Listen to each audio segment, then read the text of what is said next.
Welcome back to another round of playing the Wizards with myself. Saruman versus Radagast. Okay, so we're in the untap phase. We are at Tolfala's, which is on the mouths of the Anduin. Iareth is wounded and she has a dragon curse on her, so she's going to have to make a corruption check. Let's roll that. Does she have base 0? Yes. Oh, Lord. Uh-oh. Shoot. Okay. Snake Eyes. Well, alright. Well, Iareth is discarded. Okay. Oof. Well, that's a shame. Alright. So, reforging is not in the cards. Now, we're still in the organization phase, so let's think about what we're going to do this turn. I think we go to the nearest spot we can pick up a major item. Definitely not going to get reforging, and then maybe we'll think about going to get the Palantir of Orthanc. Possibly, I don't know. I'd rather wait for Saruman to come along. But yeah, the closest place we could get a major item is Hound in Gondor. And that is one region away. We're at the mouths of the Anduin, and this is in Gondor. And yeah, we could pick that up, I think, pretty easily. So, oh man. All right. Well, at least she didn't die. She's just discarded, so she could come back around. Old Iareth, but yeah, for the time being, she's out, and now we could and should probably put gambling under Aragorn just to free up a little bit more general influence. So that leaves us with 5 free general influence. Oh, by the way, before we jump into we're in the long event phase, we should discard this card, and I forgot to pull a card from my deck.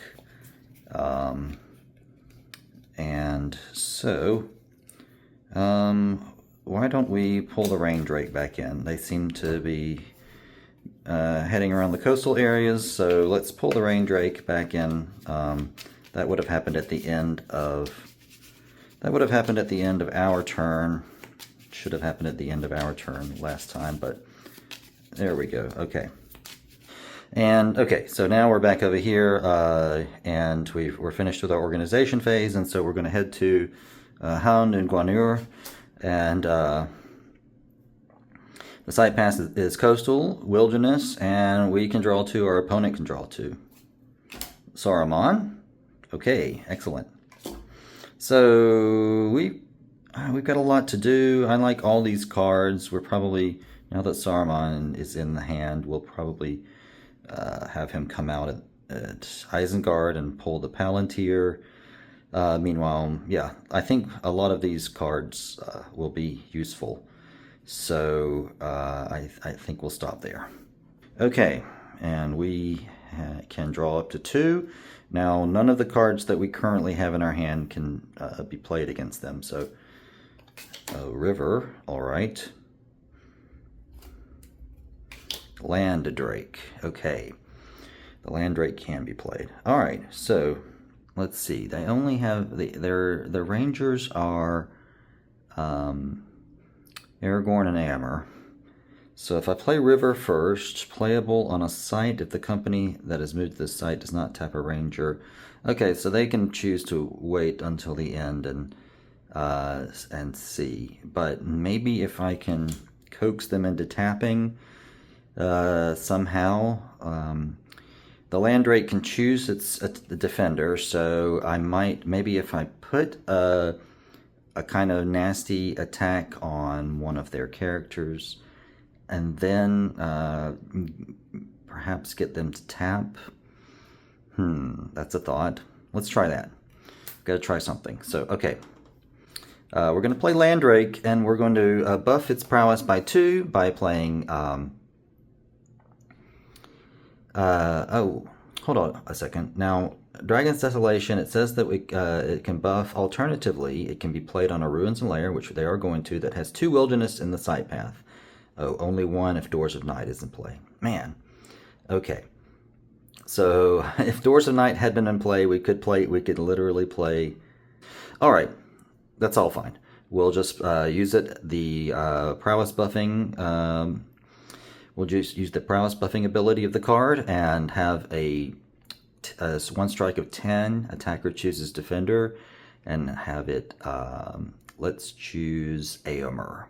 Okay, so Éomer is facing a strike of 10. I think we'll tap him. And then we have Lucky Strike, so we could increase his chances of success, but do we want to increase them even more by tapping one of his companions? We do have to consider the possibility of further other hazards.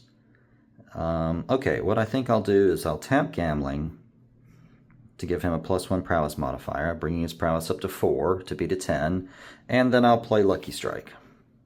And we'll take the best of 2 rolls. So hopefully we can kill this Landdrake. That'd be great. All right, first roll. And he rolls a 12. All right, well, can't do better than that. Great. Okay, so Éomer kills the Landdrake. Very nice job.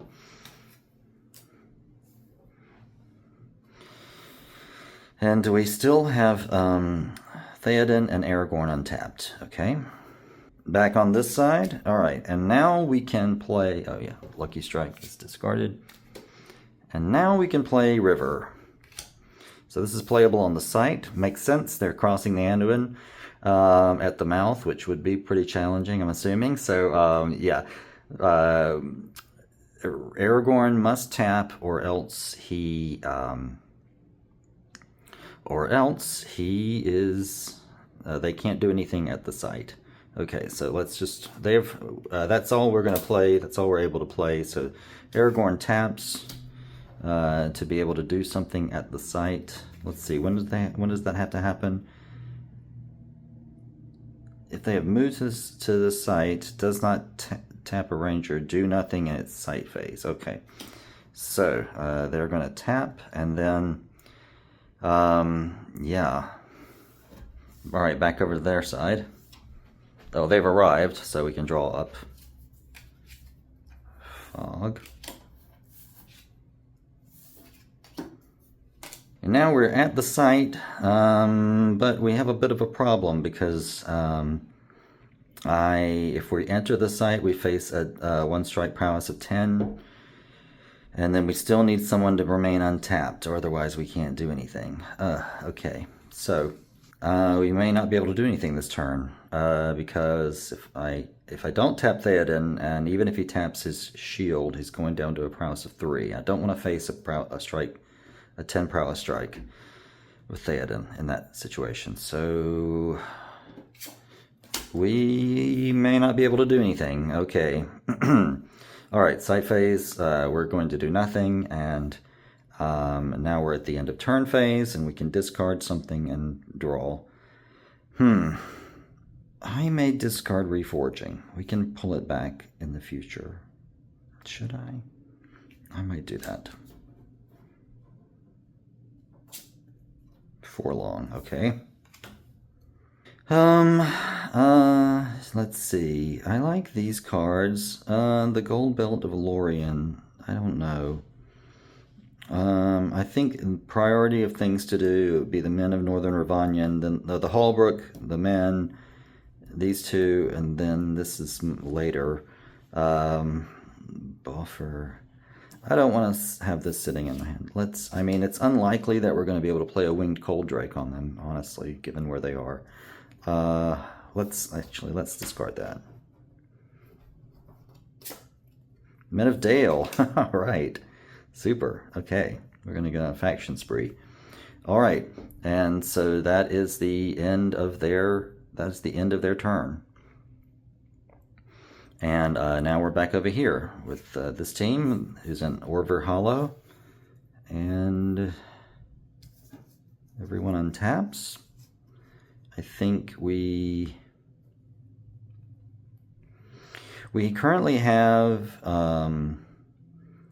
only 3 unused general influence, so We could, I think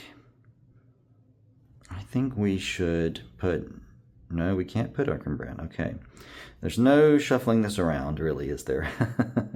Do I want to give Erkenbrand? I think Erkenbrand is a good person to pull the Hallbrook, which we may do. We're in the Grey Mountain Narrows. We could go to the Wind Throne and pull this, which is a non-horde major item site in the same region. That might be the thing to do. But yes, unfortunately, we can't put Erkenbrand under Beorn. He doesn't have that much direct influence. Okay, so we will stay in the same configuration, and I think we'll do just that. We'll go to the Wind Throne. Another site in the Grey Mountain Narrows, another ruin and lair, but not one with a dragon automatic attack, not a horde site. So good site to pick up our Hallbrook. And we can draw 2 cards, our opponent can draw 2 cards. All right. Gates of Morning. Super. And Uvatha. Okay. The Men of Anorian. And the other Saruman card. All right. Okay, we don't need 2. So, they're in a Shadowlands. The Grey Mountain Narrows is a Shadowlands, so but we don't have anything we could play against them. And these short events don't really work unless we have hazards to play along with them. So, yes. Let's look at things from their perspective. We could play Gates of Morning, and then we could play Fog. Treat all treat all Shadowlands as wildernesses. I don't know that I need to do that just yet. I mean, it would depend on a little bit on what they decide to throw at us, but which is one of those timing issues where playing against yourself is harder to reckon with. But we're going to play Gates of Morning for sure. Okay, going to play Gates of Morning, and then I think we will arrive and probably discard Boffer for now. Okay. And we don't have anything else to play on them. We don't need 2 Saruman. I'm not sure I want to pull the Men of Anorian, although I could. We could go to Minas Tirith. We could meet Forlong there and pull the men, and then that's a tricky one. I think we're going to discard 2 or 3 Tribes Present. That's the one that's good if you have a number of orc hazards in your hand. I have none, which is a problem, but not one I can solve quickly. So, okay. So we brought our hand to 8. Back to the other side. Okay, and we've arrived. And we would love for Erkenbrand to pull the Hallbrook. So I think we're going to tap the Black Arrow to bring the prowess of the automatic attack down to 6.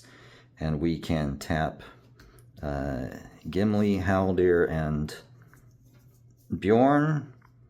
Haldir has a prowess of 4 to beat a 6. Okay, so essentially everyone can beat their attack. I don't even think Gimli needed to tap. In fact, he didn't. No, he has prowess 7, 8, 9. 9. If he doesn't tap, he still has 6. Okay, so we just won't tap Gimli. Actually, we don't even need to tap Beorn either. Not much point, but hey, maybe you never know. Why tap if you don't need to? Beorn, Gimli, Haldir. Okay, everyone rolled something other than Snake Eyes, so Erkenbrand taps the site and plays the Hallbrook of Brightmail. Great, which brings his body up to 8. So everybody has a body of 8 or 9, which is super. Much better survivability now. And now we're at the end of our turn, and we can discard one and draw up. I think we might... Oh boy. Fog. Did we already discard the other fog? Remind me. We did, and the Echo of All Joy. We can play it now. We've got things to do. We've got two factions to recruit. So I don't think we need to discard. Another Landdrake. Okay. And other side? We could discard something. We're headed into our turn. Saruman will be in play. I don't think we need to discard anything. All right, so that's the end of the round.